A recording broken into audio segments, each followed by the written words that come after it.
ગણતરી કેવી રીતે થાય એમ તમને સવાલ થતો હશે કે કોઈ બીજો એનું કેલ્ક્યુલેશન શું સરળ ભાષામાં અગર ખેડૂતો સમજવું હોય તો અમે એમને કીધું કે ભાઈ તમે શાકભાજી દાખલા તરીકે કોઈ લેવા જાય, પૈસા આપીને શાકભાજી તો લાવે, પણ છેલ્લે પેલી કોથમરી કેમ ફ્રીમાં મળે?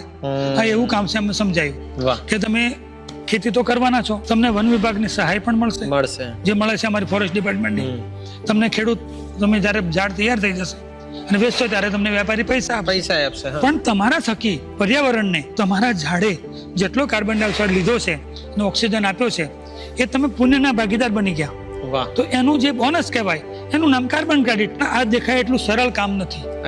એનું એકદમ માઇક્રો પ્લાનિંગ કરવું પડે. દાખલા તરીકે 50 મણ લોખંડનો તાવડો હોય 1 ટનનો, ગરમ લાલ ચોળ થયેલો હોય અને 2 માટલા પાણી ઠંડો થાય ના થાય, પાણી તો ઉડી જાય. એમ આમાં મોટી ક્વોન્ટિટી જોઈએ. કાર્બન ક્રેડિટ માટે ઓછામાં ઓછા 1 કરોડ ઝાડ હોય ને ત્યારે વોલ્યુમ ક્રિએટ થાય. એટલે હજારો ખેડૂતોને સામેલ કરવા પડે.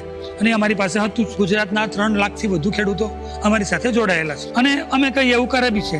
અમને ઘણા બધા એવોર્ડ મળ્યા ને એ પ્રામાણિકતાને મળ્યા. દાખલા તરીકે 2014માં મોદી સાહેબ પીએમ બન્યા ત્યારે અમને સરગવાનું પ્રોજેક્ટ આપેલું. 37 લાખનું બજેટ હતું લગભગ. અમે એને 6 લાખમાં કરી દીધું. 71 લાખ સરકારને બચી ગયા. 1 દિવસની તાલીમના સરકાર કહે 2500 આપશું, અમે 1000માં તાલીમ કરી દીધી. એ લોકોને ખબર છે કે અહીંયા પૈસો બગડશે નહીં. ખેડૂતોને ભરોસો છે કેમ કે અમે સ્વામિનારાયણ ભગવાનને નમીએ અને બીજા નમીએ ખેડૂતો, કેમ કે એ બધાને જોડાયેલા છે.